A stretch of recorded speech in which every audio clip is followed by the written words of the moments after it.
Welcome back to Module 8 of EDSU 7320, District and Community Relations. You've spent this entire course now looking at so many different aspects of communications and relating to the communities that municipal organizations serve. This last piece now is how do you really assess and hold things accountable to what you've been doing? If you remember when we talked in Chapter 1 about setting measurable objectives and goals, as you look at your communication plan, have you met those SMART goals? Has it been timely? Have they been accurate? How have you met them? How do you improve upon them?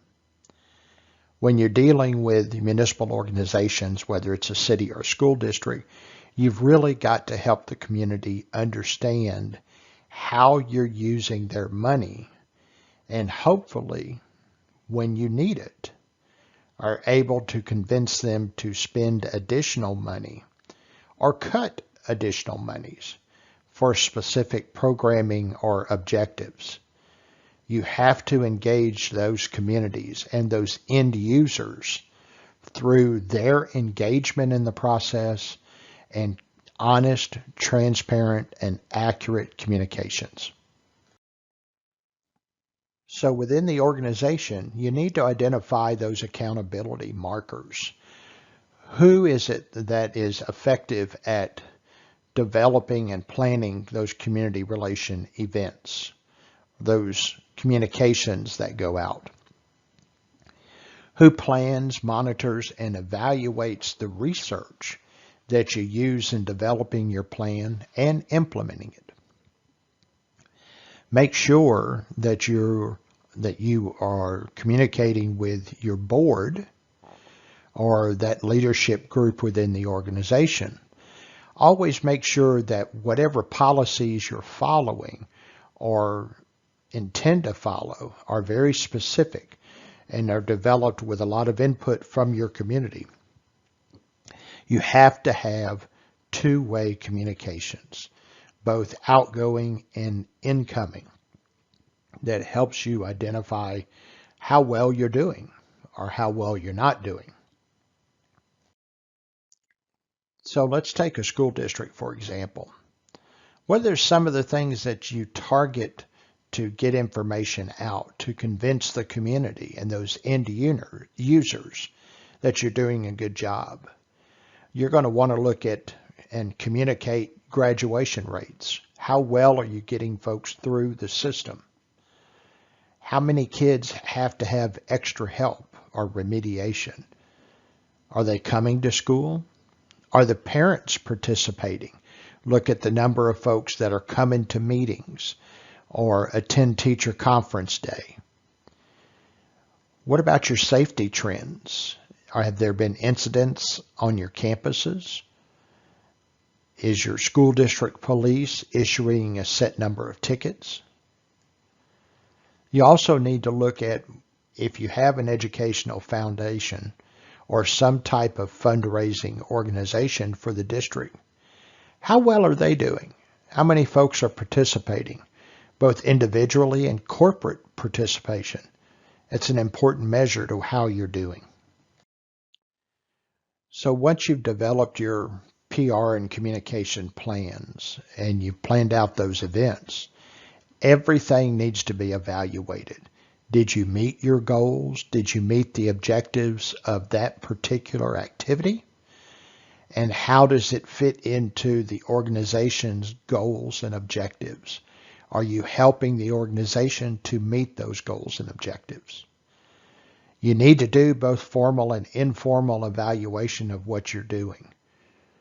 Those personnel evaluations are also important because you need to look at what training your individuals, especially your leaders, need to become effective or become more effective at communicating with the general public. You need to build in those evaluation methods into your plan so you can hold not just your community relations folks accountable, but hold the entire organizational group accountable for what's going on. So this is kind of silly to look at documenting your outcomes. But if you're using documents that you send out to the general public, how many newsletters did you mail out? Are you mailing those out? Is it going to every household within the school district? Is it going to every household within the municipality? How many folks are hitting your webpage on a daily and weekly basis? And what pages are the most popular pages on your webpage? You also have to look at outcomes. How many parents are coming to PTA meetings or the third grade choir performance? If you're trying to evaluate programming and you've communicated it well, how many students are enrolled in that new program? How many parents have come to an initiation or an information meeting for that program? Those are very easy ways to evaluate how well you've done. You know, as an old sports coach in the public education system, you always try and evaluate what other people are doing. You may not be running just the right offense for the athletes in your football program. So you may look at other programs to see what they're running and how does that fit with the athletes that you have. You should do the same thing with community relations and communications. Look at what other groups are doing, what other professional organizations are suggesting. Do a content analysis. Look at every news story that appears on television for, say, a month. How are the television stations covering your school district or that organization? Do the community groups really understand what you're doing? Have you sat down with them? It may be just as easy as sending the superintendent and your PR person, communications person, out to the local Rotary Club and do a question and answer. Get feedback from those folks who are obviously very well organized and very active in the community. Do some type of online polling or surveys. That's become very popular with school districts and their websites. The Ask the Superintendent or Tell Us How We're Doing surveys are pretty easy. Understand, though, that you're going to get probably more negative than positive there because people will go to the website when they're angry and then take those surveys. So they may tell you really what you're doing wrong better than what you're doing right. But you also need to know your community.